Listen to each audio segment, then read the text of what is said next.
ఒక ఎద్దు, ఒక ఆవు చాలా గాయపడి అంటే ఆవు శరీరం నుంచి పూర్తిగా రక్తస్రవం జరుగుతుంటే, ఎద్దు యొక్క 3 కాళ్ళు విరిగిపోతే, ఒక కాళ్ళ మీద ఆ ఎద్దు నిలబడాలో వద్దో కూడా అర్థం కాకుండా షేక్ అవుతూ కష్టపడి అలా నిలబడిందంట ఒక కాలు మీద ఆ ఎద్దు. ఆ ఎద్దు, ఆవుల మధ్యన సంభాషణ వినపడింది పరీక్షితుడికి. అసలు తన రాజ్యంలో ఆవుని ఇంతలా హింసించిందెవరు? అందులోనూ ఈ ఎద్దు యొక్క 3 కాళ్ళు విరగ్గొట్టింది ఎవరు?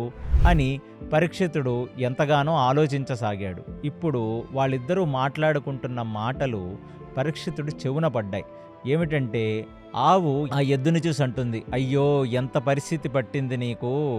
ఎద్దూ ఎలాగుండేదానివి, ఎంత బలిష్టంగా ఉండేదానివి, నీ కాళ్ళ మీద నువ్వు నిలబడి ఎంత బాగా ఉండేదానివి. అలాంటిది నీకిలాంటి ఒక దుస్థితి కల్పించింది ఎవరో నాకేమీ అర్థం కావట్లేదు. దీనికి కాలమే సాక్ష్యం చెప్పాలి. కాలమే దీనికి ఆన్సర్ చెప్పాలి" అని ఆవు విలపిస్తుంది. అంటే ఒక ఆవుకి తన భర్త గదా ఎద్దు. ఆ యాంగిల్‌లో వాళ్ళు మాట్లాడుకుంటున్నారు. అసల నీకే ఇలా ఉంటే, ఎద్దు పరిస్థితే ఇలా ఉంటే, ఇంటికి మగవాడి పరిస్థితే ఇలా ఉంటే, ఆడదాన్ని నేను ఆవుని, ఇక నన్నెవరు చూసుకుంటారు? నా బాగోగులు ఎవరు చూసుకుంటారని అడిగితే, అప్పుడు పరీక్షితుడికి ఇది ఒక వింత. ఎందుకంటే 2 పశువులు ఒకదానితో ఒకటి మాట్లాడుకుంటూ, ఒకదాన్ని ఒకటి ఓదార్చటం అనేది అది ఒక వింత. ఆగి వెళ్ళి ఆ ఎద్దుని అడిగాడు. ఏమనంటే, "ఏమిటిది? నీ 3 కాళ్ళు విరిగిపోయినాయి. ఎవరు నిన్ను ఈ దుస్థితికి కల్పించింది? వాడిని నాకు చూపించు.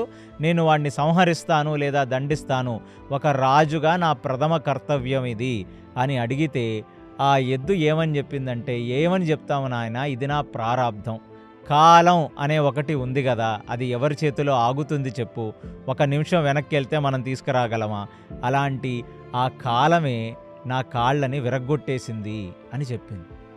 ఆ వేదాంతాన్ని విన్న పరీక్షితుడికి ఇప్పుడు అర్థమైందేమిటంటే, నా కాళ్ళు ఇతను విరగ్గొట్టాడు అని ఒక మనిషిని చూపిస్తుందేమో ఆ ఎద్దు అని అనుకున్నాడు పరీక్షితుడు. కానీ తనకొచ్చిన బాధని కాలానికి వదిలేసింది. అంటే కాలం అన్ని మార్పులు తీసుకొస్తుంది. కొన్నిసార్లు మంచి కాలం వస్తుంది, కొన్నిసార్లు కష్టకాలం వస్తుంది.